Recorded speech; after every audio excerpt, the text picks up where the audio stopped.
got a photo to be looking at as well. I'm going to have my photo on the board. But of course, the beauty of still life is that I've actually got it in front of me.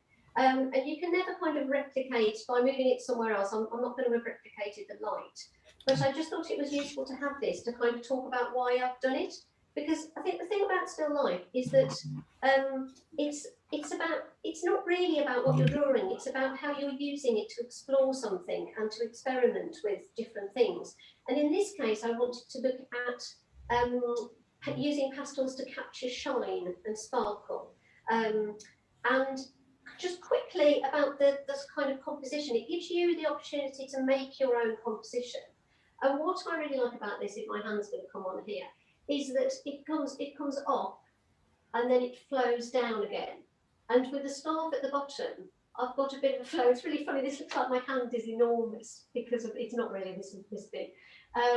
So I'm looking at this kind of up and then flow down again with it. I've got, the elements are kind of almost separated because I'm going to look at different sort of different things. So with this jug, it's ceramic. And it's got it's probably hand thrown. It's Portuguese, I think. So it's got the marks of the way it's been thrown. It's got kind of lines that come around it. The silver candlestick is much smoother, and there's a much more dramatic shine to it. I've put a black vase behind because I really want to have some strong, dramatic lights and darks with this. It's not a kind of gentle still life, it's more about dramatic tonal differences. And then I'll put the fruit in because I wanted a bit of colour. But most of the time, this is actually a tonal study. And the scarf at the front as well, I've tried to use something that linked all the colours that were in the rest of the picture together. Now, I'm also going to be looking at the difference between saturated colours and much more muted colours. So if you look at the background, you can see how I've used kind of greys and muted browns.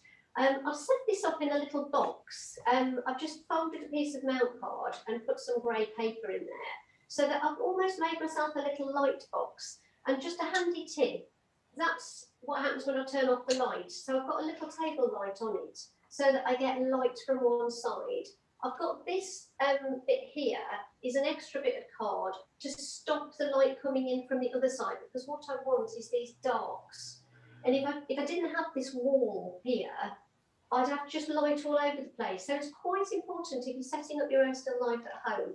It's really important to have that light from the side.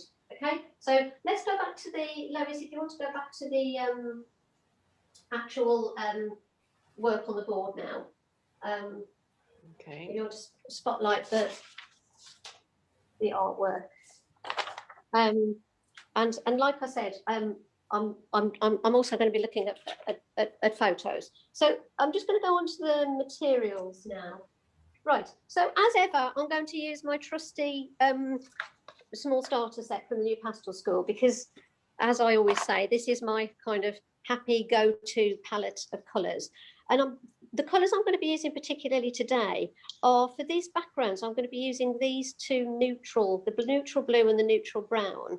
I've got lots of bright ones and greens and reds and all of that for the coloured objects. But I've also got quite a lot of kind of dark grey, and I'm going to be drawing it out with charcoal. I'm actually not just going to use soft pastels for this. I'm going to draw it out with charcoal, which, just bring my phone down for a little bit of close up for this. So the thing about charcoal, willow charcoal, is it's lovely to use. It's very forgiving. And as you can see, you can virtually rub it out with your hand. So I'm going to be starting this piece almost as if it was a monochrome piece. I'm going to be starting with my blacks and my whites. I've got two polychromos, Faber-Castell polychromos pastels, which are much harder than my unison pastels. Let me just move that out the way and just get one of the, so this is a unison pastel, which is very kind of pigment rich. These polychromos ones, they're almost a bit like a cross between a Conte crayon and a pastel. And you're probably thinking, goodness me, is actually using black, which I am going to use black. I'm going to put these colours with the charcoal as my underlayer to get my darks in, because this piece is all about that dark and then the shiny lights on top of it. But I don't want to fill my surface with a lot of dark pigmented pastel to start with, because that'll just make an enormous mess. Believe me, it really does make an enormous mess. I've been there. And then I've got two other extra things, which are these two unison pastels, which are kind of the colours of the blue glaze on the jug. So I'm using those because I don't have them in my set. If I did have them in my set, or if I haven't got those, I'd use another. I've got another bright blue here which I'd use, but I just thought it was nice to do that, to have as near to the colours as I could. I've got two pastel pencils, which are Faber-Castell Pit Pastel pencils. I've got three. I've got like a dark brown, a black and a white. These we're going to use right at the end for when we can't quite get the detail. The other thing that you might find interesting is I've got a little pile of shards of broken bits of cream and white, because these are going to be great for the detail as well. So just quickly to show you that what we're trying to look at here is how we can stop this sort of thing happening, which is when you put your pastel on and you rub it, but you don't get a softness. You just get the kind of texture of the paper coming through. And what we're going to be doing is using those dark colours and seeing how you just get that paper coming through. And what happens to soften that if we put colours on that have a little bit more white in them, so they're actually more opaque. And this is not something that I've done many courses or lessons on before, but this difference between the opaque and the, I don't know what you call them, the translucent pastels, is actually really important when you're wanting to create shine. So think about whatever pastels you've got and you're using. It's always a really good idea to have a go like this and test out how they behave on the surface, because you can guarantee that some of them will be softer than others. And if they're handmade like Unison and they're made with pure pigments, they'll behave differently anyway, because they're made from pigments that themselves have different properties. So that's the kind of mixture of materials. If you haven't got polychromos pastels, I'm hoping that you've got some charcoal, or you know, if you haven't got any other kind of hard pastel that's dark, well, just try and do it with a mixture of charcoal and the darker pastels. It won't be the end of the world. Okay. Now, the other thing I wanted to show you was, as we're doing things that are round and they're man-made, I'm just going to quickly go through the whole ellipse thing. So I'm just going to pick up this little vase, and you can see it's really not very clean, but the candlestick, if we look at it from above, it's a circle. If we look at it straight on, that is it's a flat line. And as our eye level changes, we see ellipses that change from being very shallow to quite deep. And this is the sort of thing that can really trip us off when we're drawing. And the way I get around this, the way I try to help myself, is that I imagine that there's a centre line down everything. I just look for symmetry, because you get a lot of symmetry in man-made objects. So I'm thinking, if I was looking at it straight on, that would be my straight line. If I was looking at it, you're going to see here how I never get anything right first time as well, but there's going to be quite a lot of that today. If I am drawing a circle, as if I was looking at it from above, it's going to be like that. But if we want to actually do ellipses that, as we come down, I'm struggling to speak now because I'm concentrating on my drawing like this. The way I kind of make this a little bit easier in my head is I think, okay, so I've got this centre line, but I imagine that there's a centre line across here as well. Now, this isn't strictly true, because perspective will be happening here, but we're not going to go into that because it's just going to make our lives really difficult. So if I want my ellipse to look right, say I've drawn it and it really doesn't look right, it's very wobbly like this.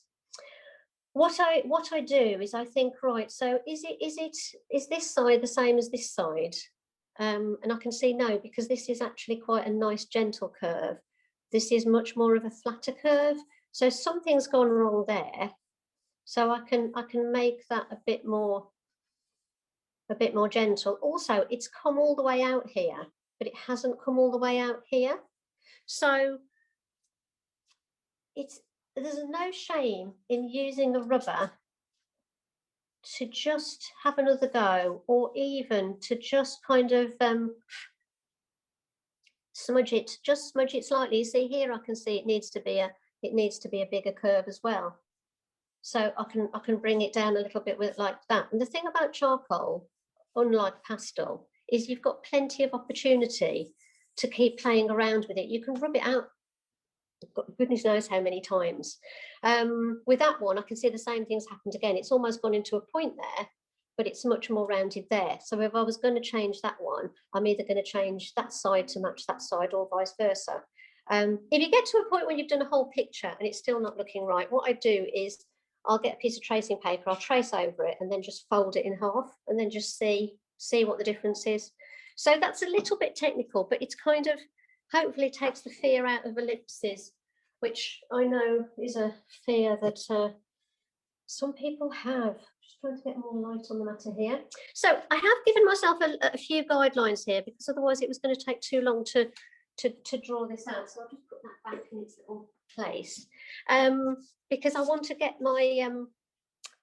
this on the paper properly. So what I'm looking at is my flow as it comes up and over, but I'm also going to move the lemon over slightly, because on my photo I felt like it's just a little bit in front of the apple and I wanted to get more of a stretch, and I'm hoping that the scarf will kind of link everything in. So I'm going to start by just looking. I've got a line. I'm going to just put the vase in to start with, and I'm good to do that. Well, let's just zoom out again so that we've got the whole piece of paper. Hopefully we've got enough of it to see here. I'll just bring my little photograph down a bit so you can. I'm hoping that you can see some of that. Let me just move it over a bit. So I'm going to put my vase in to start with, and to do a vertical line, I go to the edge of the paper, and I sort of just bring my vertical over. I'm holding my charcoal in the middle, and I'm treating it as I find it much easier to draw with charcoal, to draw a straight line, if I hold it like that, rather than doing a line like this that's going to go a bit wiggly. I find if I just kind of bring it down as a straight line like that, I get a much more dynamic vertical line or straight line in any direction. I've moved it over slightly because here's where I'm going to have my drawing my ellipse with my holding my breath, because that's the hardest one. I've brought the edge of the vase out slightly because I want to have dark all the way around it, because drawing objects like this is not just about drawing the object, it's about drawing the space around it as well. And I'm just looking at the jug. Now the thing about the jug is that, let's just get the jug to show you.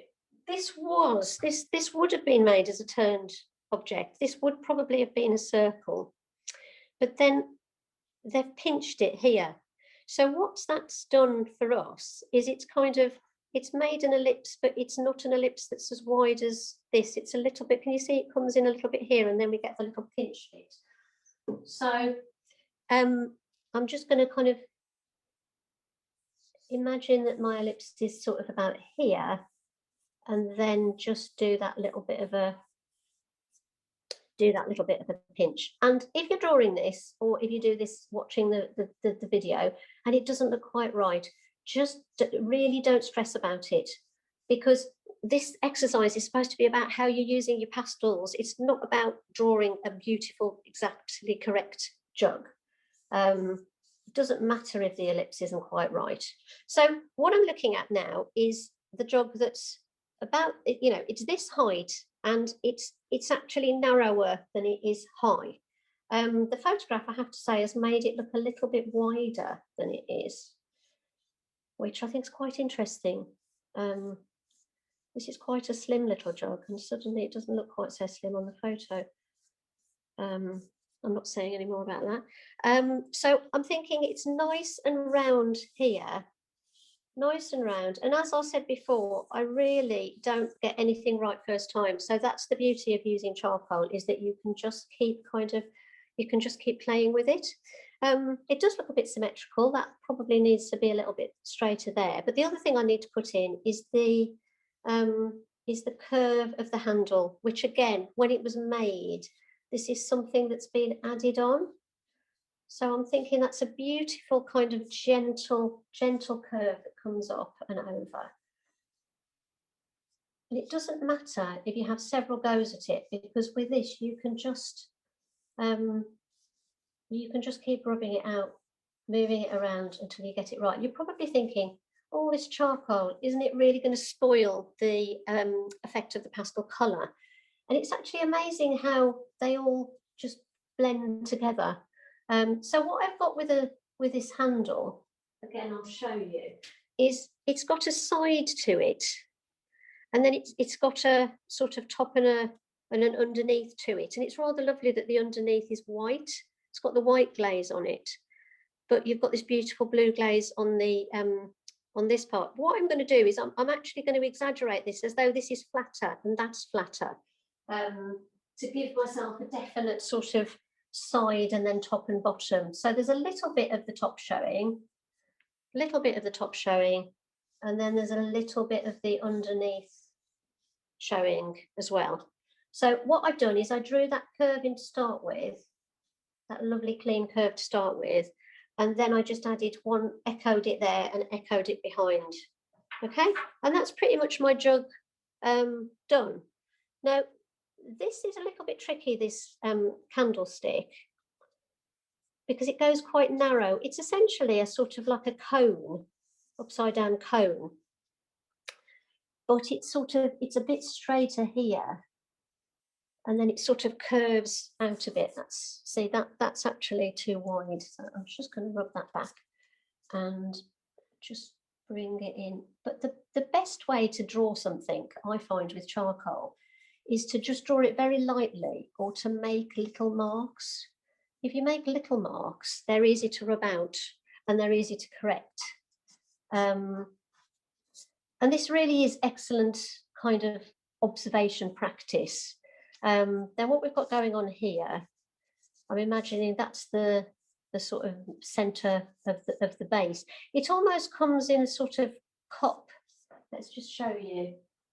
It's not a cup, I don't know what the word is. It's sort of, it's like a little pedestal. It scoops out here, then you've got a frilly bit, and then you've got a scoop, and then you've got a flat bit. We don't need to put all that detail in. And if you're a beginner or a relative beginner, I wouldn't worry too much about the detail. I'd even just do sort of 2 scoops. It doesn't matter. We're just here to practice. We're not doing a masterpiece that's going to go in the National Gallery. Well, actually, you might be. I wasn't kind of intending to myself. And that's a little bit wobbly at the moment, but I'm just going to base it in very roughly and then go on to my fruit, because we're on a time's ticking, and I could obviously spend 3 hours just drawing the jug out, but I don't want to. I want to show you some different things. So I'm just thinking about my ellipse, and then the compared with that, the fruit is a easy peasy pick and easy. So my apple, let's have a look at the apple. Is a bit like a sphere, but it's just a bit taller. So I'm going to sort of draw it from this angle. It's wider at the top, and it goes a little bit narrower at the bottom. And I always do a little kind of bit like a seagull to give me a feeling for where my stalk's coming from, because all of that's going down inside.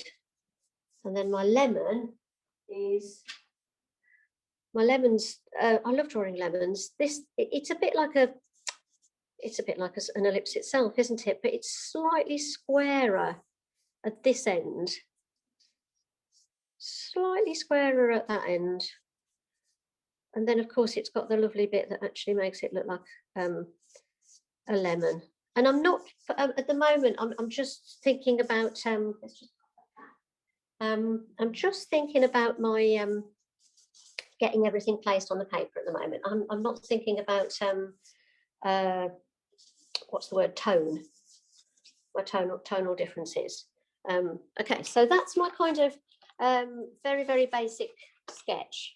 I've got so many things to tell you. I've written them all down on a piece of paper here. Now, I like to draw things out, but a lot of people don't. Like my lovely friend Nell, she would just go straight in with a pastel. So I'm not saying this is the only way to do it. It's just my way of doing it.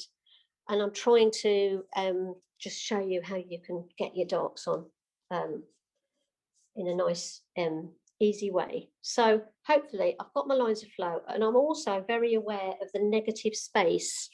So the space between what I'm drawing, that's really, really important, because that's, we're not going to ignore that. That negative space is very important, and it also really helps us to place things on the surface. So now I need to get a bit of my darks and my lights in. So I'm going to start, I've still got my charcoal, and I'm going to start with that black vase, that deep black vase, which is made of Welsh slate, if any of you Welsh ladies are there. I've had it for many years and I'm very fond of it, and it's not just for drawing. It does get used. But you'll notice that I haven't done the top of it, because I don't need to do the top of it. I haven't done, I love what happens when you get things going off the edge. I think it makes for much more interesting composition. I don't have to draw the whole vase.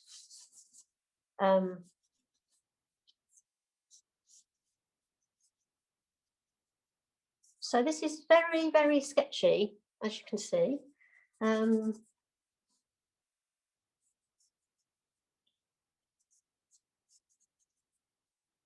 I'm just trying to get a balance of my lights and my darks. I'm just going to put a bit of a bit of a kind of line, rather than having on the photograph. You can see that it's there's that sort of a line here and a line there, and I don't really want that. I want to just to simplify everything. So again, keep it simple. And I'm just thinking, this is a kind of like, this isn't the darkest dark, it's a kind of medium, sort of almost like a soft dark in the distance. So just get some of that one. But I don't know whether you can see that already what's happening is, because that's darker, all the time I'm looking at where a dark is against a light. What is lightest? And the jug is the lightest thing here. So I'm popping some dark in behind it. It's also got dark in, so the jug's starting to come forward. And I'm also going to put some dark on here. I'm just using the charcoal on its side. You can see it's gone really flat already. But what I'm also doing with this, it's not just about making smudgy grey marks. What I'm also doing is I'm slightly filling in the texture on the paper. Now, this is a Canson paper, pearl, Canson Meton paper, and I think the colour is pearl, but it's a kind of very soft grey. And I never use the textured side of a paper. There's always one side that's more textured than the other. And what I'm trying to do here is use the less textured side, so I've got more control over the marks that I put on. But it's still got a texture to it. So by putting on, I'm sort of cushioning whatever then goes on top of it. I'm not sure where that line should go, so I'm just going to kind of soften it down a bit. And then I'm going to start putting a little bit of the tones into the jug. I'm not going to put much on the jug with charcoal, because it is light and the pastel colours will be lovely, and I don't want them to get dirty. But I just need to establish my tonal balances. Where is it darker? Where is it lighter? So those turned marks are also inside the pot. So they're here or inside the jug. feel like I'm doing an archaeology program here, like I was watching last night about turn marks on vessels. Okay, so that will kind of do. There'll be a little bit round here, but I look at my photograph now. I can see that it's got that lovely shadow around here, and it's got that shadow under here as well, and it's got a bit of a shadow in here. It would of course be much better to have that printed on photographic paper. And this silverware, this is really dark. So I am making my marks go in the direction of the form. Okay. And I want to get this quite filled in.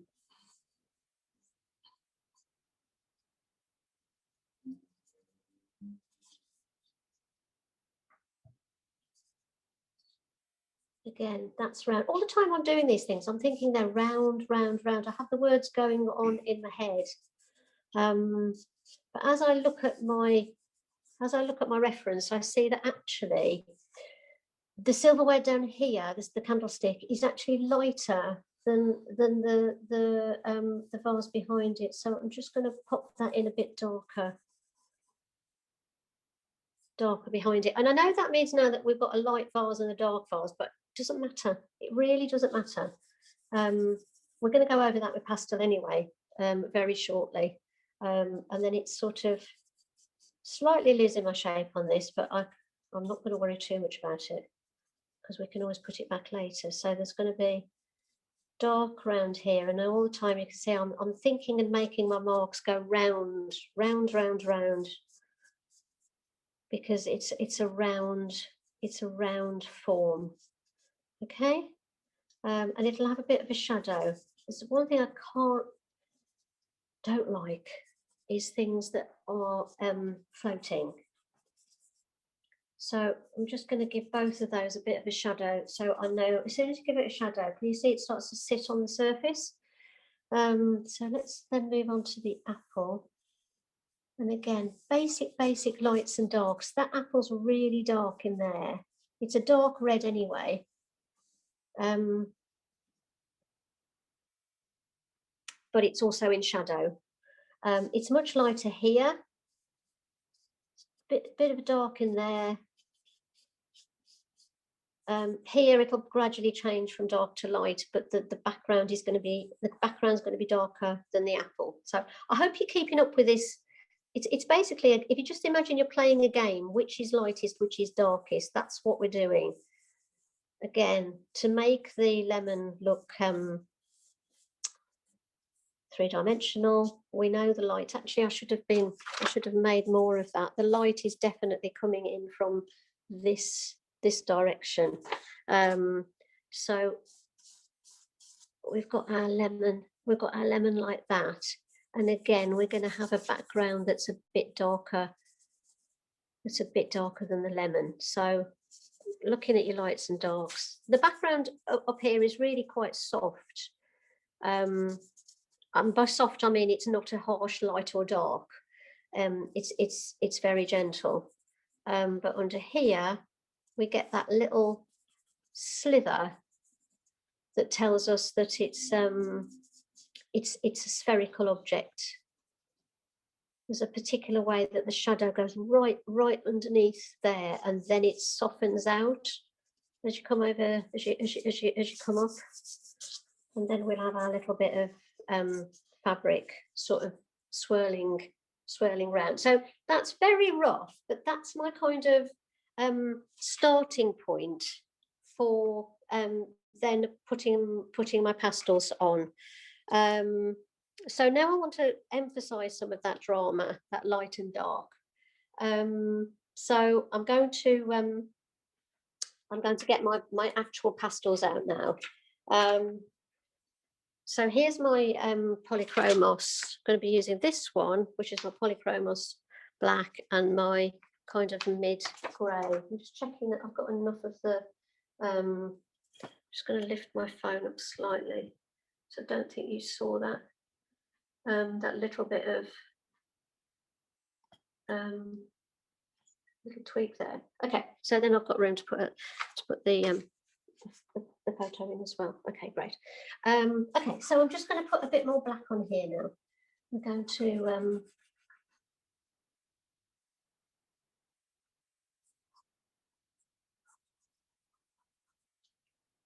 and I know that's very dramatic, and I know black's not supposed to be allowed, but what it as I've said, it just makes life easier a little bit later on, and most of that black is going to be covered up anyway.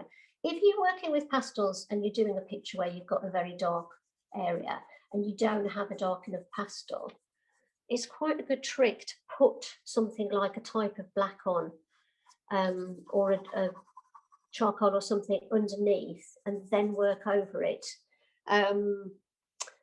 because it'll darken whatever you put on top of it. Unison have just introduced some, well, just about 2 years ago, a midnight range where they've got darker blues and darker purples and blacks as well. And before that, I used to have to put some black on underneath the blues or purples if I wanted them to be really kind of dramatic.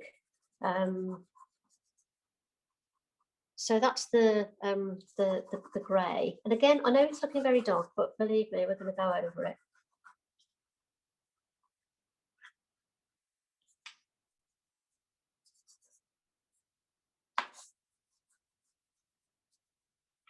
Putting a little bit around the background there.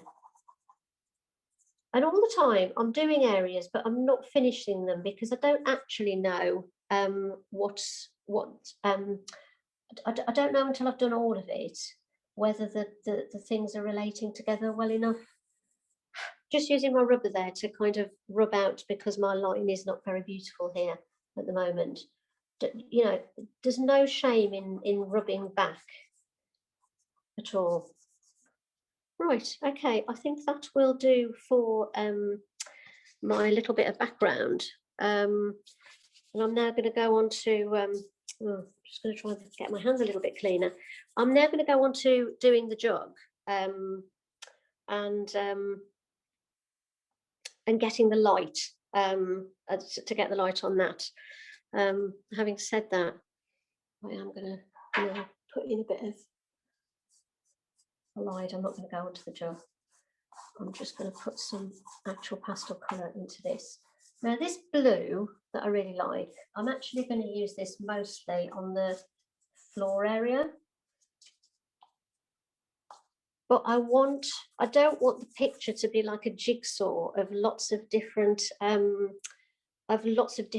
colours sort of butting up against each other. I want all the colours to be kind of the same family.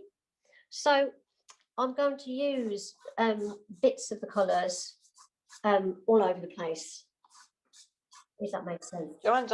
Joanne's asking if you always start your pastel paintings like this.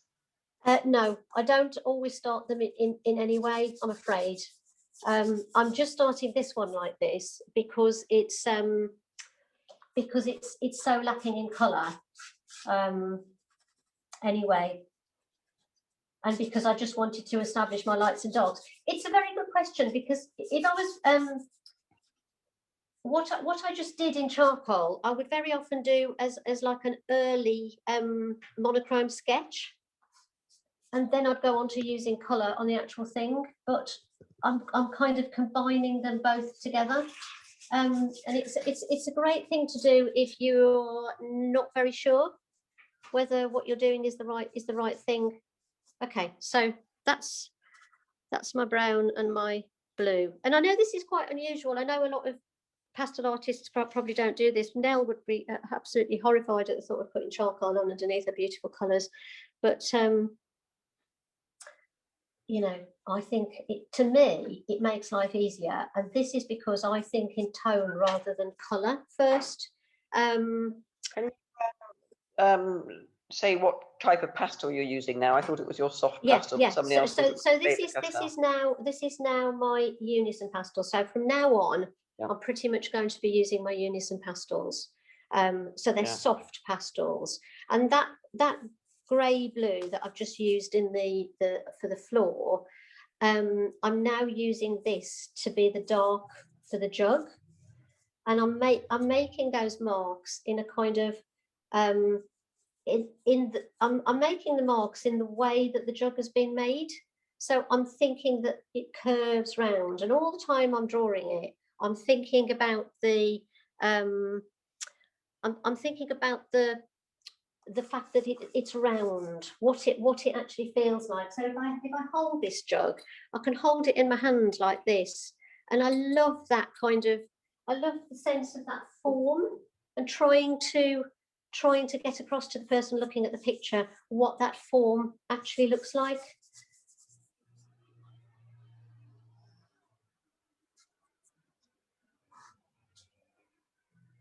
So now I've picked up a lighter blue, which when I was talking about colours being opaque, this one's really opaque, because basically they get more opaque as they have more white in them. It's, I hesitate to say it's like a chalkiness, because they're not chalk, they're pure pigments.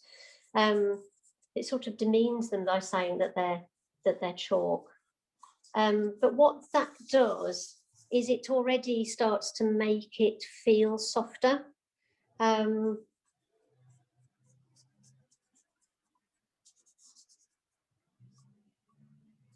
So just gradually, I'm also using the colour of the paper underneath as well.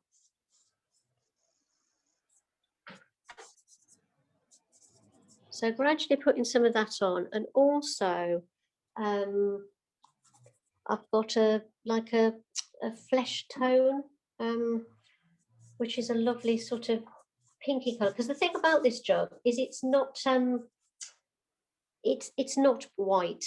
It's a glaze that's got sort of greys in it and blues, and it reflects the light in a very interesting way. So I'm putting some of that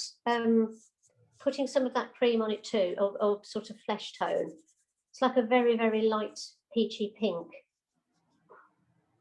Just put a little bit under here, and I don't know whether you're noticing, but I'm not putting it on in a very sort of hard way. I'm being very kind of gentle with it at the moment, because I'm trying to feel for how I can make it look round with this combination of this sort of medium dark and then a lighter colour. And I don't know if you can see there how it's the colours are now blending together really softly. And all the time I'm looking for where the darks are and where the lights are.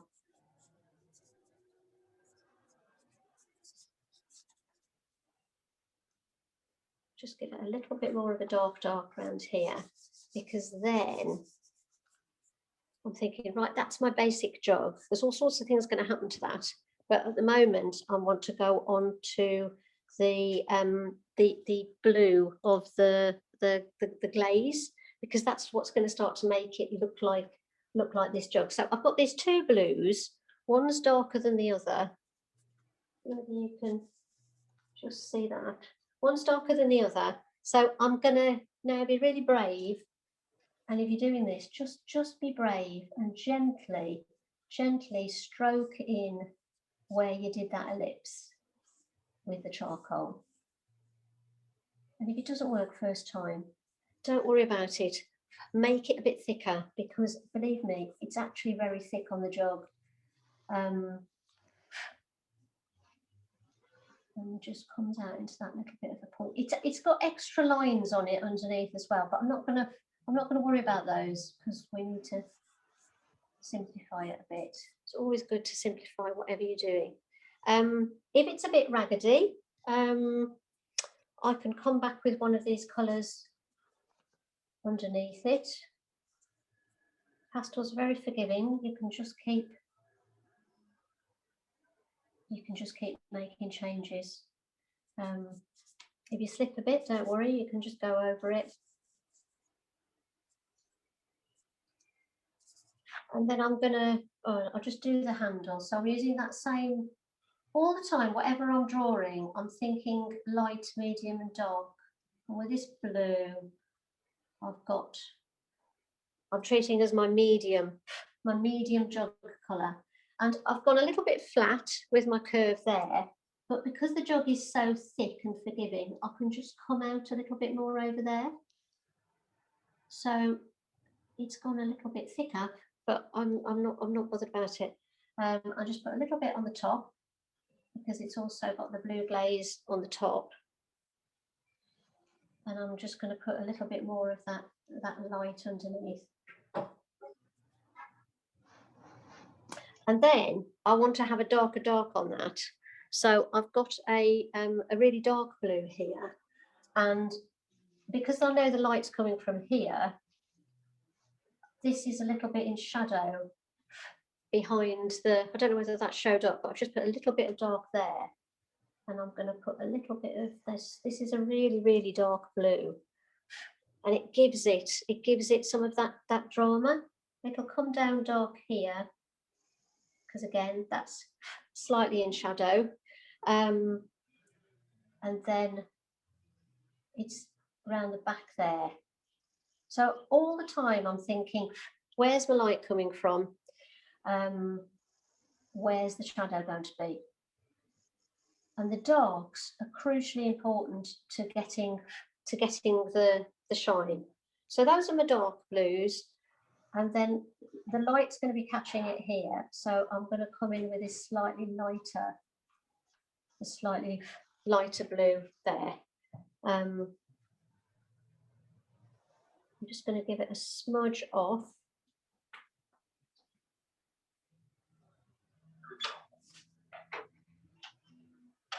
Just repair my ellipse a little bit. And then if I want to get a real bit of sparkle on it, it's got a little bit of shine along here and on here. So I'm going to get my little tiny bit of my little shard, and I rest on my little finger. I don't know if my head's in the way of this. And I'm just making some little dotted marks. I don't know whether you can see that. The reason I'm starting with some little dots is because it's easier to get dots, partly because it's easier to get dots in the right place, and partly because it is actually slightly uneven on the jug. So you get that kind of slightly broken feeling. And I'm doing a little bit of shine on there as well. And if I've done too much, which I kind of have, I can just soften it as it comes away and comes down a bit. I'm just going to put another little bit on there, and that's not showing up very much because I need to have a little bit of the darker blue underneath it. And that little bit of shine is basically the kind of trick to everything that we're going to do, because I needed a dark to then make the light shine, if that makes sense.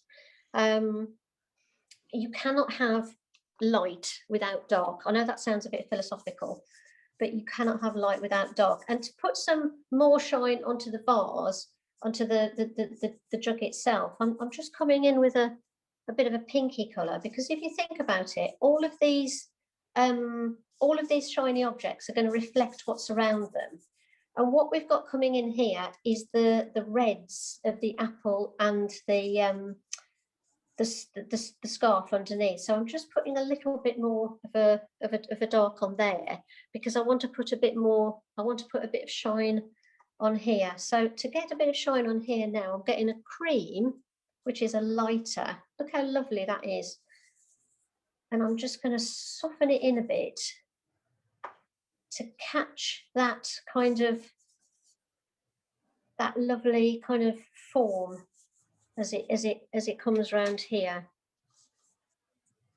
So I started off with this blue, and then I've come kind of lighter, and then I've introduced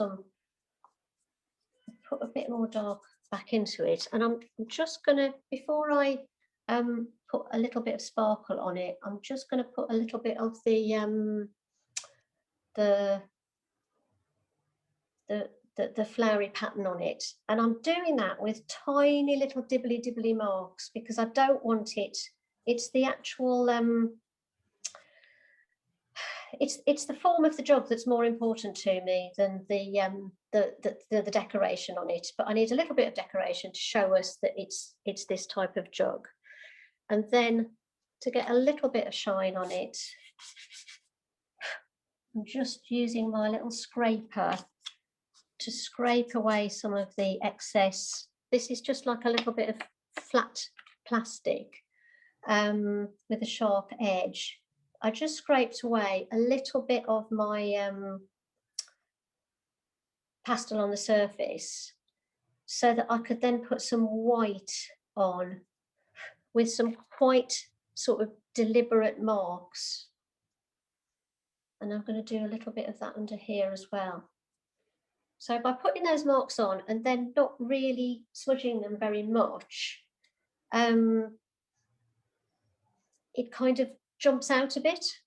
I haven't quite got my shape right on that, but I'm going to move on to the next thing, because otherwise we'll be here until the cows come home. So if you've got any questions, please please keep asking them. It always worries me when there are no questions, but maybe that's a good thing. Maybe that's a good thing, really. I'm just going to put a little bit of that dark behind to make that come forward a little bit. So this is my dark blue. I'm just adding a little bit, when I was talking about negative space, just adding a little bit of negative space in there to make the jug stand out a little bit. Okay, so even though I've got very dirty hands, let's go on to the next bit.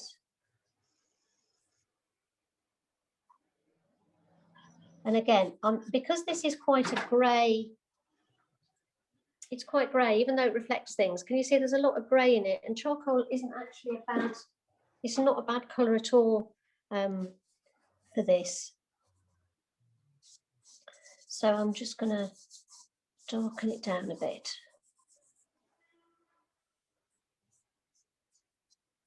And I'm actually not going to do very much of this at all at this stage, because I need to get the other colours in to reflect. And I can't really reflect with colours that I haven't really used yet.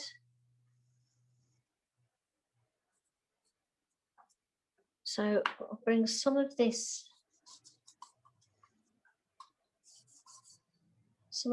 blue in as well. And also I've got like a very sort of light ochre colour, which I'm going to introduce to do the edge. This is going to be my lighter colour. With the jug I was using like a pale blue. With this I'm using this kind of light ochre colour.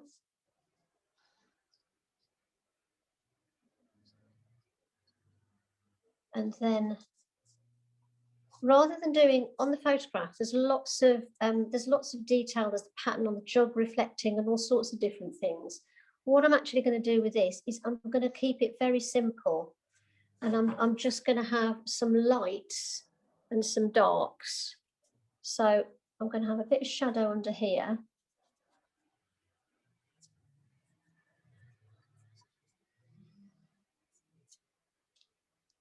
And then I'm going to have some light lines as well. And all the time I'm making them follow the curve of the form.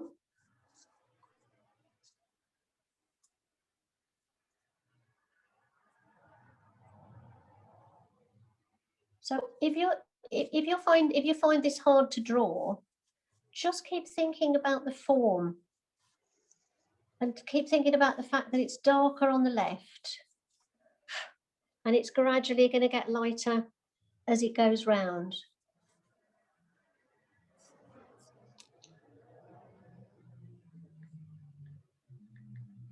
And if we press harder, it will really shine. Okay, so the harder you press with anything, the more you'll get a shine. So if I want to have more of a shine here, say, if I just press a bit harder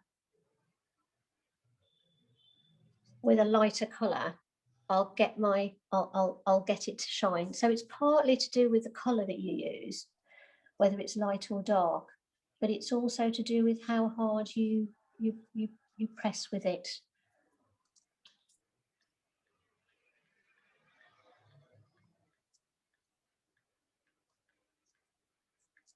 So again, using those neutral colours and a bit of charcoal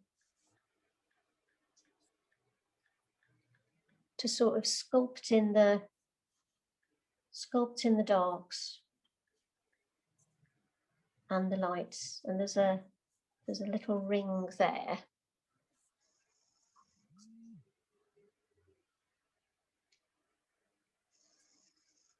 And I'm thinking dark, dark, dark.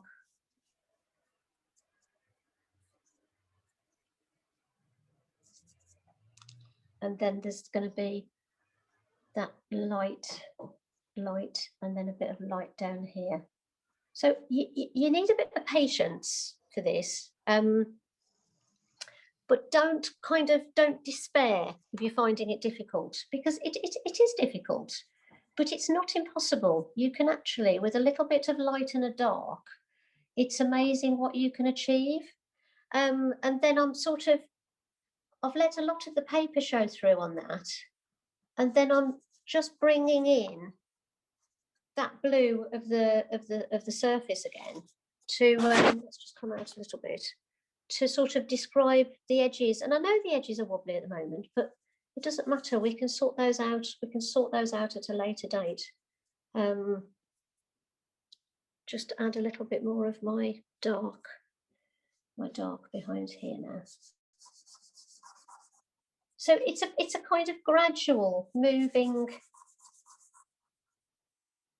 I'm moving along, gradually building up these lights and these darks. And at the moment, it hasn't got a very pretty edge to it. But I'm not kind of trying to finish every single bit in a photorealist way, because I know that actually, if I've left some areas not quite done, I can always come back and sort them out. Do that little bit of a flick there. If you want something to look even lighter, so where I've put that bit of light around there, if I want it to look lighter, I just need to put a dark against it. So if I put my darkest blue in there, it'll make the light jump out even lighter. And if you're doing this and you're thinking, I'm losing the will to live here because I can't get nice marks with my pastel, just bring in a pastel pencil and you can just tidy it up a little bit. And your pastel pencil can also move the pigment around a little bit.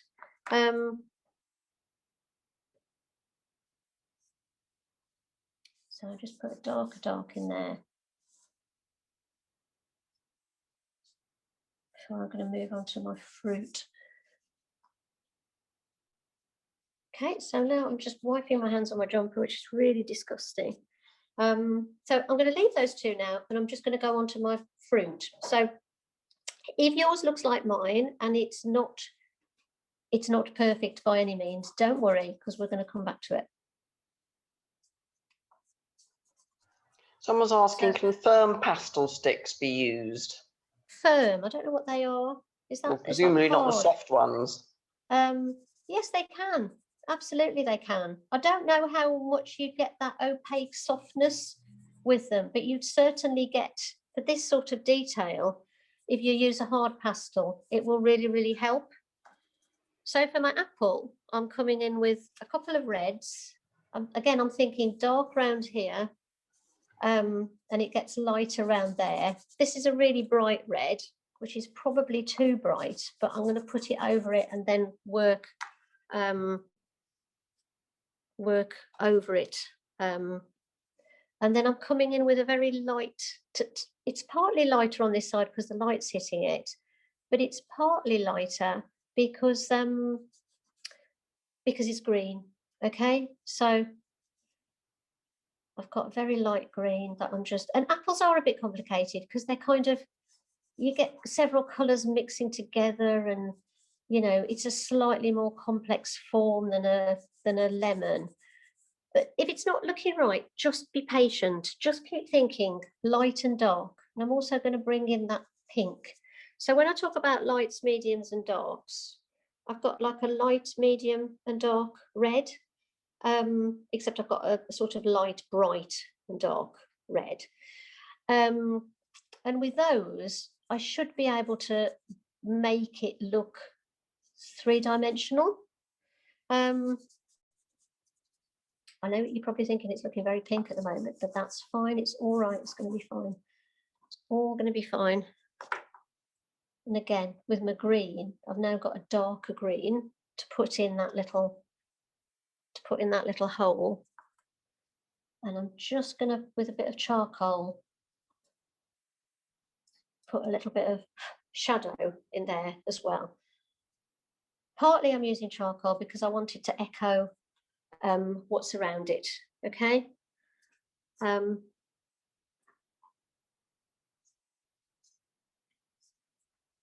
Give it a little bit of brightness along the back.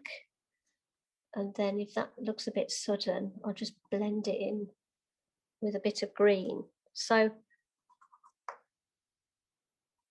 just keep thinking light, medium and dark, light, medium and dark, and the fact that it's round. So to make it look even darker down here, and because I want to echo some of the colours that's around it, I'm going to put a shadow in with that really dark blue, because on the still life and on the photograph, it's almost disappearing into that kind of murkiness.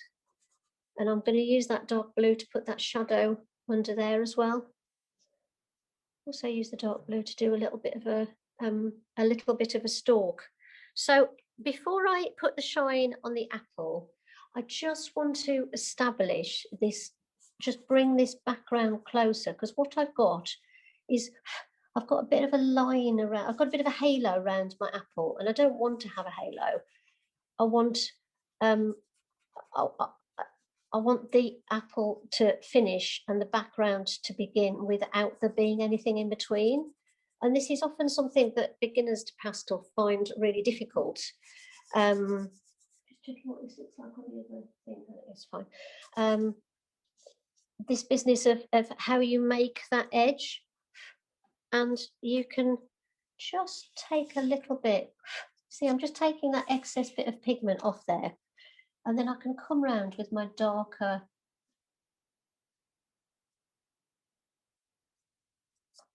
red and just make more of a kind of edge to my apple.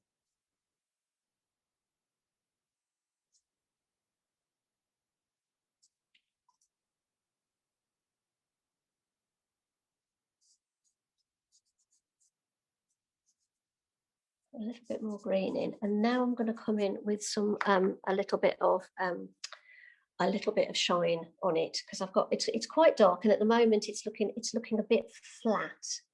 So what I know by looking at my apple is if it goes in there, then I'm going to have this light around here. I've got it's a bit difficult to get it in the right place. Can you see this bit of light that's catching around this rim? So I just need to put some light around that rim, which I'm doing with one of the pale blues that I used on the jug, because again I'm trying to make the colours reflect each other. And there's a big bit of shine a bit further down there as well. And suddenly, I don't know about you, but I feel as though that started to bring it to life a bit. It's amazing what a bit of light and dark and a bit of shine can do. Give it a little bit more brightness around there. And then I'm just going to work a bit on my lemon. And I'm actually starting my lemon with that green that I used there, because I want it to start to blend, to be of the same family.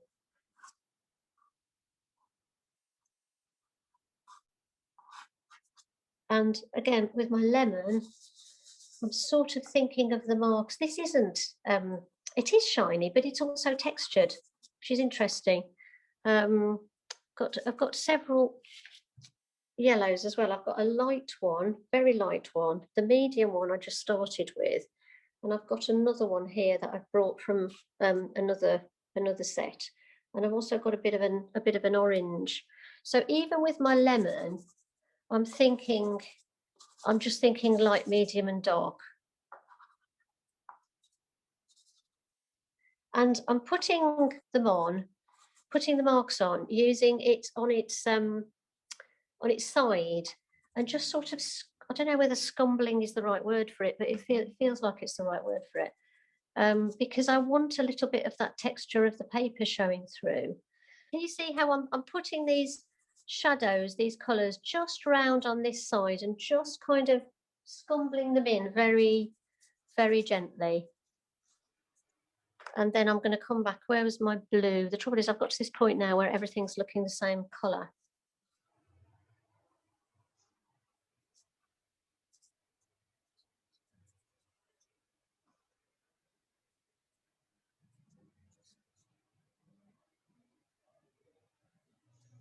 Are there any other questions, Lois?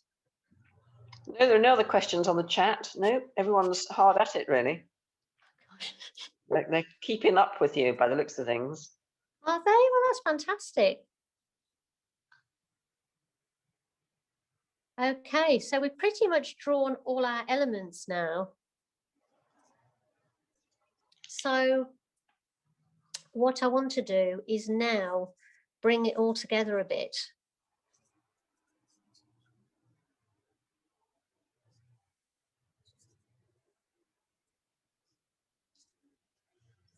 So one of the ways I'm going to do that is by just thinking a bit more carefully now about my my lights and darks, like I said. So what's behind something? I'm going to sit down a little bit as I do this. So first of all, we need a bit of a brighter light on our lemon, don't we? So that's the cream that I used earlier on the jug. And then my little shard of white. I'm going to give it some little dotty bits, which is jumping out a little bit, but that's fine. Just do a little bit more on the apple. So now I want to look at what's going on with my background. It's all a bit rough and scruffy at the moment, and I want to get something a bit more beautiful going on. So I know that the light is coming from over here.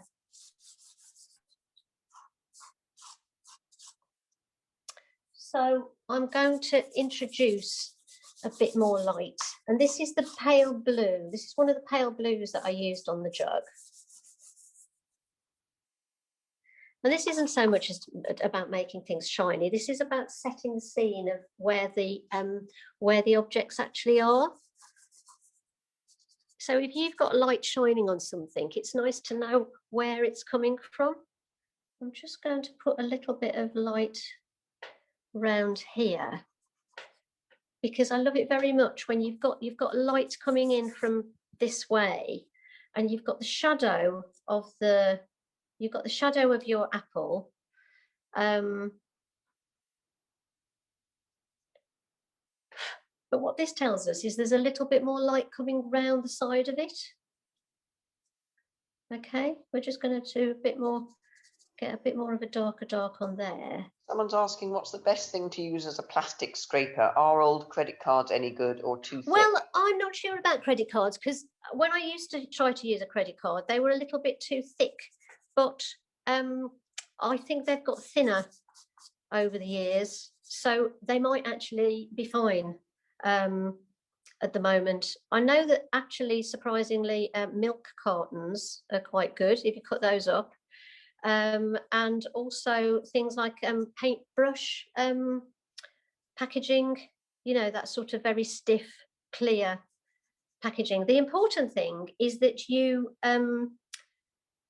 cut them up with a straight edge and a knife. If you cut them up with scissors, you'll get a slight kink in it, and then it will scratch your work, which is very upsetting. So can you see what I'm doing here? Is I'm slightly putting in a darker dark there to just make that bit of the light lemon pop out a bit. It's about making things. It's about making things pop. This is. We're going to do a little bit more of a dark around here.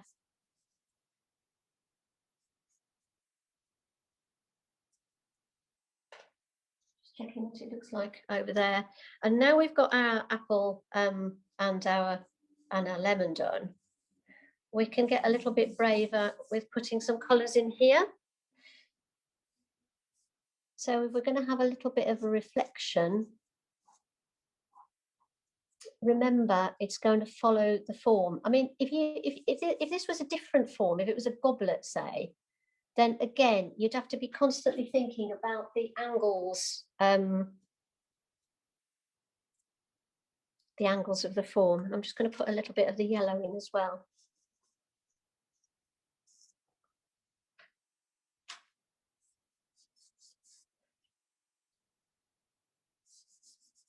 Yep, getting there. Getting there. So it's gradual, getting there. And then I'm just going to give it a bit more of a dark. So if I'm sort of bobbing around quite a bit as I'm doing this, then that's actually the way that I would be doing this sort of thing, because I've got to the point, like I said, when I want everything to be kind of relating to everything else. Okay, so we're going to put a little bit of dark around here, and then I'm going to put a big bit of dark under here.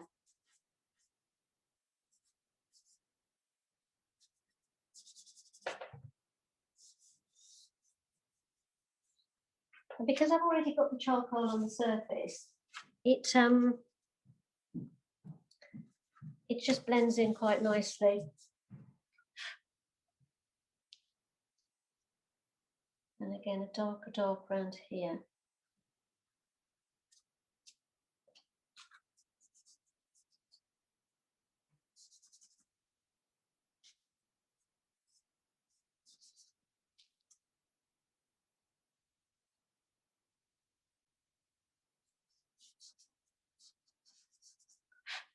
And when you hear people talk about negative space, this is what negative space is all about, really. I think it's kind of working around your objects.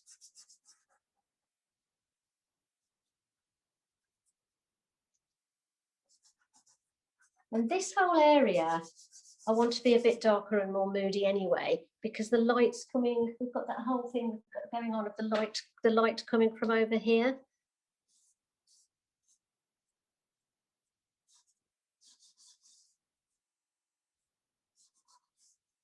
Just differentiate between that. And you also get lovely little bits of kind of reflected light coming around the side of vessels like this as well. Let's so I know I'm going to run out of time soon. So what I'm going to do is I'm just going to put a little bit more of this background in behind here, and then I'm just going to look at getting the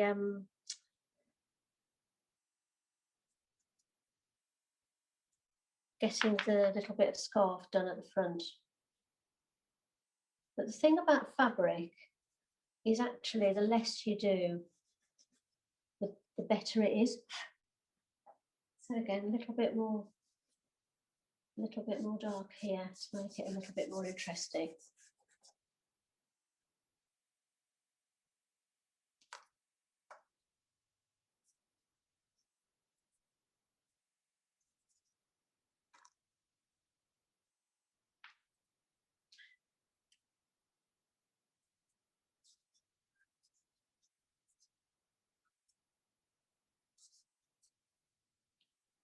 Just darkening that slightly.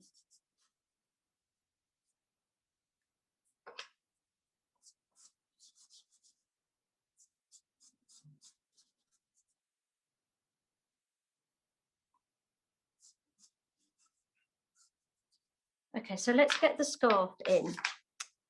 And with this, I'm going to actually put quite a lot of the blue underneath it because it's quite see-through.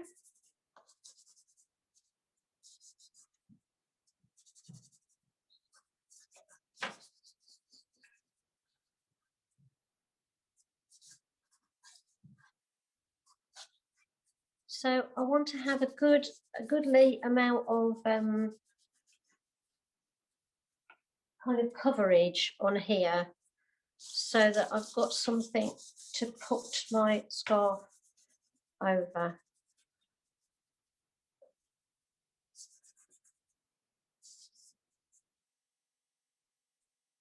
See little dark bits where I've got dirty hands. So a little bit more, I've rubbed off some of that dark there. So just put a little bit of the dark in again. And then I'm just going to show you this scarf without making everything fall down. It's all collapsing. Okay, so if you can see that, can you see how it's actually, it's made of lots and lots of little threads all together. So what I'm going to do with that is just scrape a bit off again. And then I'm going to do something, and you can practice this on a piece of paper because it's really, really good fun. Just make sure my paper isn't too dirty. What I'm doing is, what I'm going to do is I'm holding the pastel in the middle, and then just twisting and turning it as I put it on. And sometimes I'm going to come up and just use it on its end, and sometimes I'm going to sometimes I'm then going to go back to using it in the middle. And it's a really good idea to just practice this sort of thing because it's to do with just a little bit of a light touch. I'm looking at it, goes round there and it sort of flows round there. And I'm starting with a darker red because I'm going to treat this as the undercolour. I want a colour, again, like putting the darks on these first. I want a colour that goes underneath it that I can then put my lights over. It sort of disappears under the jug, a little bit of it. And it sort of goes up there and then comes snaking round here. So I think snaking is a good word. I don't know whether you noticed, but I kind of say things to myself as I'm working. This is the brighter red. And now, as I'm putting this on, I'm starting to sort of see how, as it comes over the top of a curve, it catches the light. So that's where it looks a little bit brighter. So all the colours that I've used so far, I'm just trying to use a little bit of them, get them all to follow in.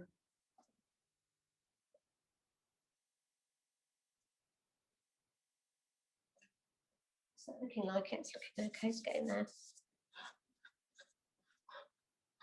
And again, I'm thinking light, light, light, dark, dark, dark. If I want to put a little thread of white through it or cream, I'm twiddling this in such a gentle way. I'll show you again with this. So I'm just kind of twiddling it and twisting it, and it's almost like you imagine you're twisting a bit of wire between your fingers or something. It's this the difference in the touch of how you put things on is makes a real big difference. And this is a kind of technique that I use a lot when I'm doing my animal pictures, because you can imagine it's a lovely way to get the kind of the hairs on an animal's coat showing. And because I've used a lot of blues, I'm just going to use some blue now to make the shadow. And this is absolutely only a hint. I'm obviously not drawing the whole bit of fabric, but I find that with fabric, the more detail I put in, the less it actually looks like a fabric.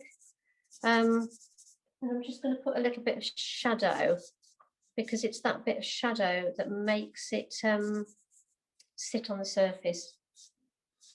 If you remember the floating jug to start with. And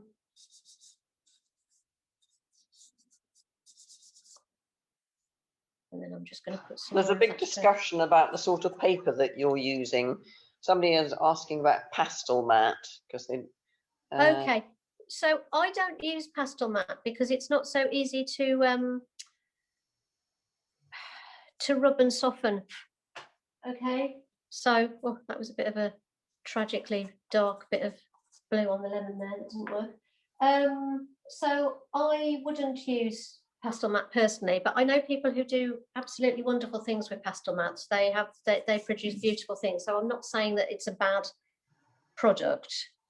It just doesn't work for me because I really like to be able to smudge and soften things. And what do you find about Art Spectrum sanded paper? I really like using Art Spectrum, as everybody who knows me knows, if you've been to many of my demos. I find that it can be hard to get smoothness to start with, but the more you, if you put several layers on, you can then get a real softness to it. Yeah, you can get a real softness to it if you put more layers on. But at the moment, I'm tending not to use it very much for my demos because it's quite hard to get hold of. It's all right if you've got a stock at home, but if you haven't got a stock at home, it's not the easiest. It's really not the easiest paper to get hold of at the moment, or surface to get hold of, because Jackson's, who import it from Australia, they're out of stock of most colours. There is a colour called elephant grey that they've got that's very similar to the colour I'm using here. And last time I spoke to them, that was the colour that they had the most of in stock. And they're supposed to be, oops, just dropped a red pastel. They're supposed to be getting some in early March, but we are in early March now, and I don't know whether that shipment's actually being delayed. Because they were, it's getting increasingly difficult to get things in and out of the country at the moment, due to certain things going on, which I won't go into, for fear of being too political. But anyway, so I'm going to keep twiddling with this now, because it's got to the point when I am just twiddling and nudging it here and there. I'll show you one that I did earlier that actually has got more depth to it, and then I shall carry on twiddling with it. So if anybody wants to sort of ask me any questions. Joni's saying she's got trouble blending on her Sennelier pastel card. On her Sennelier pastel card, yes, it is quite. It is difficult to blend on Sennelier pastel card because it's so textured. But what I'd say is, don't worry about blending it. Just lay your colours one over another. Okay, so this was one that I did earlier that I spent a bit more time on, and you can see that I've just basically worked into it in a little bit more detail. So where I put the where I did this here, where I've got the kind of the lights and the darks.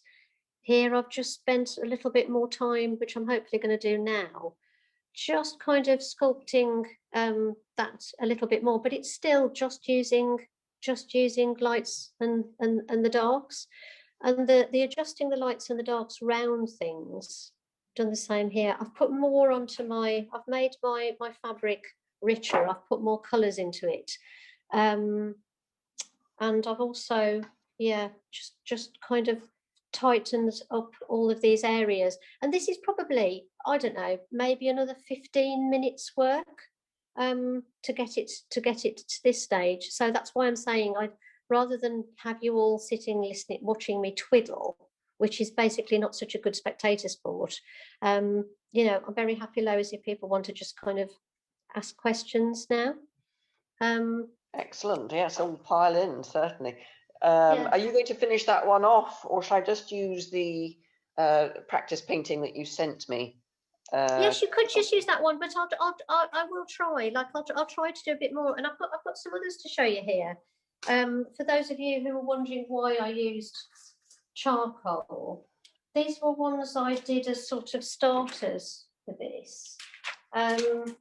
So I've this was one that was you can see with this. I'll just zoom out a bit. With this one, what I've done is I've actually only used unison pastels. And can you see how deep the darks are around it? I just realised as I was doing this that this wasn't going to really work. It was too dark to do and to film. And then with these areas here, I've just added more darks on, and then lots of these kind of coppery colours. This sort of bowl is really nice to use because it's a little bit wiggly. This was quite difficult because, of course, you've got to get all your lines to be really parallel. And also I'll show you how I've got this covered with some cellophane just to protect it, which I tape at each corner. So I've just taken off 2 corners of the tape there. I've just slit it with my scalpel, but then because it's hinged at the bottom, it'll go back in the right place. And this was another one that I did before I go back to the other one, which again I'm just slitting with a scalpel. Let's take that off. This one was a bit lighter, and it's that jug. I obviously had to think about a milk churn. We live in an old dairy, and people are always giving us milk churns. And again, I nearly wept trying to get this right, this ellipse, and it's kind of almost it's almost there now. But again, it's the same sort of thing, putting darks behind and then putting lights on them. But I have to say, working like this, you get a very dramatic effect, but you do get very dirty. Yeah, that was mine. So I'm going to carry on now with this, but please ask me questions if you've got any. Okay. Deborah's asking, do you ever do a wet under Yes, painting? I do. But again, I do that with Colourfix primer, which again is difficult to. It's quite difficult to get hold of at the moment. But I very much love doing a kind of primed under painting. But yeah, it's just the reason I'm working on paper now is because it's just easier to get hold of. And I didn't want to be doing demos and telling people to get products that they then couldn't get, because I thought that's a bit unfair, isn't it?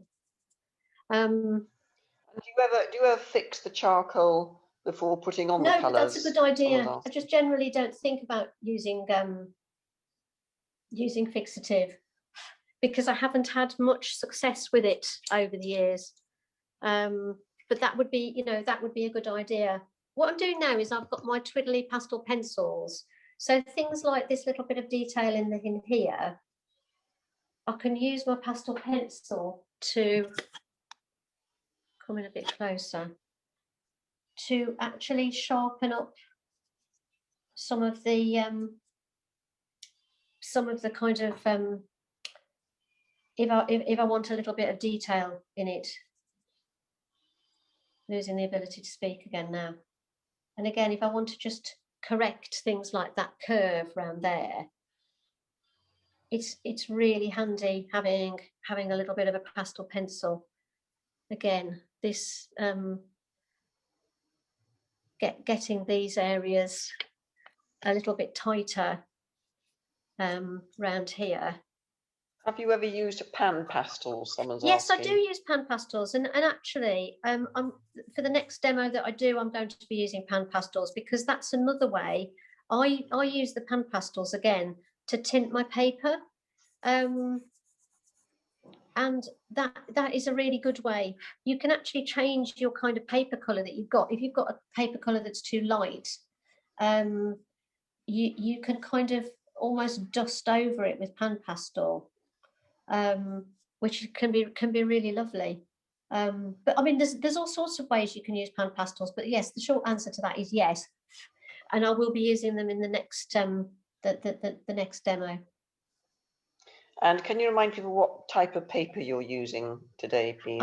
I'm using Canson Meton paper, which is the kind of original pastel paper that I started with years ago. I think of it as being a very basic pastel paper to use.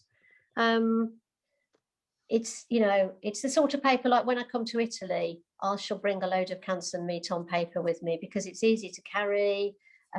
It's kind of multi-purpose. Yeah, you can do a lot on it. I think sometimes we get tempted to buy really sophisticated surfaces that we maybe don't need so much. I think art materials are very tempting, and I'm trying to sort of be a little bit more basic at the moment with some of the things that I use. Joyce is asking, what do you use for the wet coat? I'm not quite sure what you mean by that, Joyce. Oh, was that about putting on an underpainting that was wet? Yeah, I use Art Spectrum Colorfix primer. Some people use, some people use gesso. People, you know, different people use different things. It's a kind of, it's quite a personal. I find gesso too. It's a bit too textured for me. Colorfix primer, it dries like a kind of wet and dry sandpaper, so it's textured, but it's not as textured, say, as Sennelier sand card. Janet's asking if you can buy your pastels individually or only in sets, because she uses certain colours more than others. Yeah, you can buy them individually from Unison or from Jackson's or from the SAA. You can buy them individually from lots of people, from lots of lots of different places, but I don't sell them individually, I'm afraid. Because yes, I totally get that everybody's got their own stock of pastels, or lots of people have got their own stock of pastels to start with. But I find that what's really nice, what I've always done is I've had a kind of a good starter set, and then I've added to it when I've done a certain type of work. Say if I have a commission where I have a certain colour of horse, or I remember doing a commission where the children had ginger hair and I hadn't got the right colours for their hair. And I think that's a really nice way to build up your stock, actually, to just buy them when you need them for a reason. Someone's asking about what online classes we're offering next. Do you want to mention your drawing, and then I can tell them about what we're doing? Yes, I'm actually. If anybody's interested in the actual drawing skills, I'm running some just drawing classes from my studio over the next sort of 3 or 4 weeks, which are just using charcoal and pencil. Which, you know, if you're interested in, if you're interested in that, just send me an email. My email is on the information that we sent out, or have a look on my website under courses. Excellent. And Rebecca will be back with us at the end of March. I think it's the 25th of March, painting animals, which would be great in pastels. Yeah, and can I also say, if my book, Pastels for the Absolute Beginner, and let's just zoom out a bit, please. If you are interested in doing more of this sort of work as well, in my book, which does start off with stuff for absolute beginners, but then it goes into a little bit more detail. But I do a big thing at the beginning about starting to draw the apple again.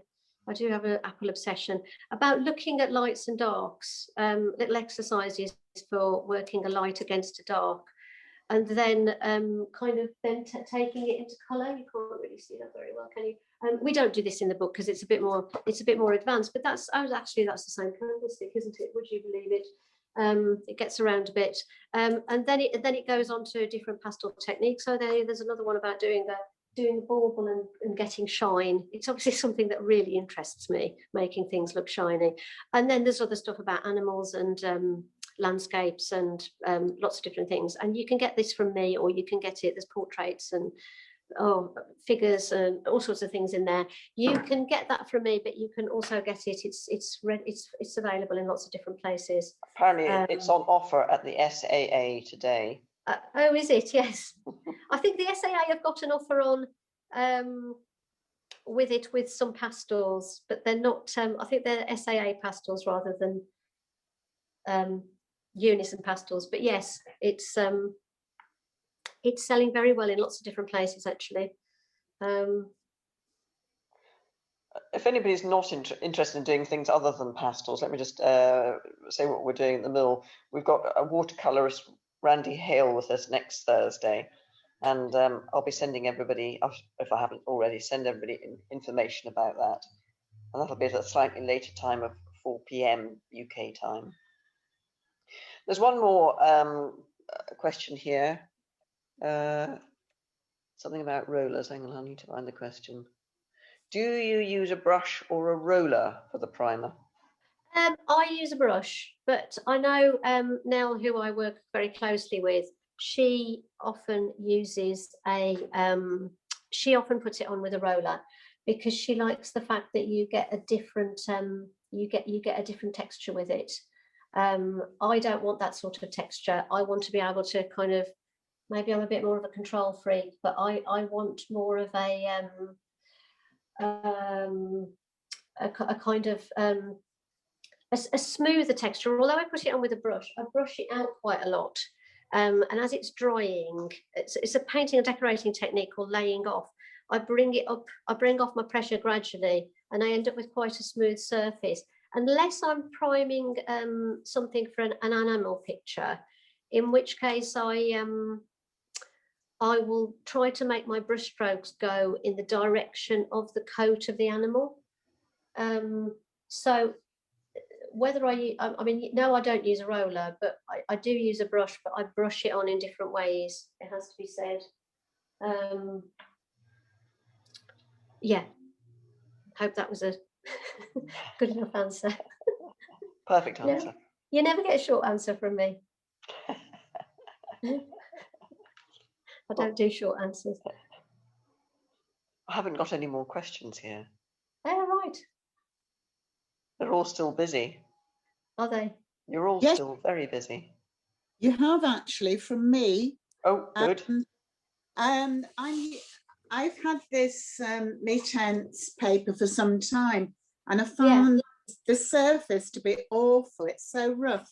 Interesting to see that you're using the back, because in actual. Oh yes, I suppose it is the back, isn't it? Yeah, and it. Do you know what? It's partly why I'm using this is to sort of show people that you can do things on it, that you can go quite detailed.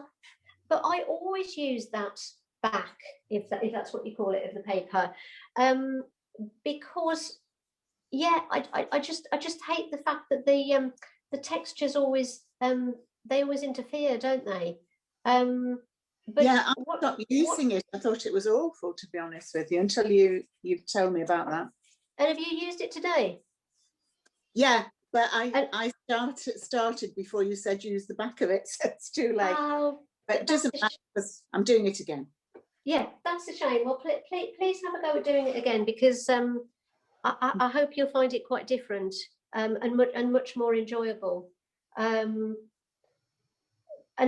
when I buy a pad, like when I go to Italy, I'll buy a pad to sort of, because it's easier to kind of have a smaller pad to hold everything together. But I actually rip the whole pad out, turn it over, and put it back in again. So because pads always have that more texture on the front, which is just it's just really annoying. And I don't know why this is. But I know some people who do very loose landscape work. They really like it, because you get a kind of more of a, I don't know, you just get a looser feel, don't you? But I it's awful. But I'm so grateful for the lesson today because I realised I can just turn the pad over and use it the other way around. Oh, well, that makes me very happy because because it's something that I do care a lot about, and I wasn't sure whether other people actually cared about it very much, but yeah. I have to say, I do prefer the pastel matte, but I should say it doesn't blend as well. But no, it doesn't. But you can. I mean, I know people who do. I know the people I know that do the noisiest sort of work on pastel mats. They either tend to work very freely when they just put marks on and they leave it, or they're very kind of photorealist when they kind of make every mark very, very detailed, because it does hold the detail beautifully, doesn't it? It does. For people like me who were a bit more kind of, you know, push it all around and were a bit looser, I find it a little bit too restricting. So, but yeah, good luck to all of you who use it, because I know I see beautiful work and think, how on earth did they do that? That would have driven me mad.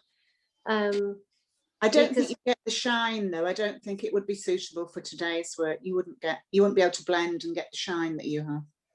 I don't know. Perhaps they'd get the shine in different ways. I just don't know.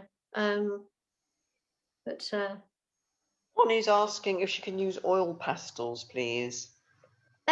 She's very welcome to use oil pastels, but I'm not sure that I would mix them. I don't think I'd ever mix oil pastels with soft pastels, because I think they're a completely different animal. And I'd find, personally, I find oil pastels really horrible. Don't want to be negative, but they don't make me happy, because I don't feel as though you can be so subtle with them.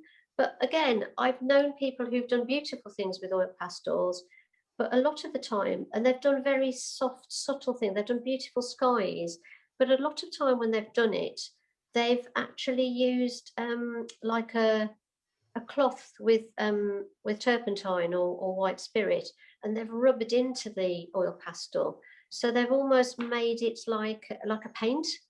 But for me, it doesn't work. But I also know artists who kind of use them over acrylic paint, say, to kind of, you know, add another layer of interest. So each to his own, really. But I wouldn't mix them. I think you're asking for a difficult day if you're mixing them with soft pastels.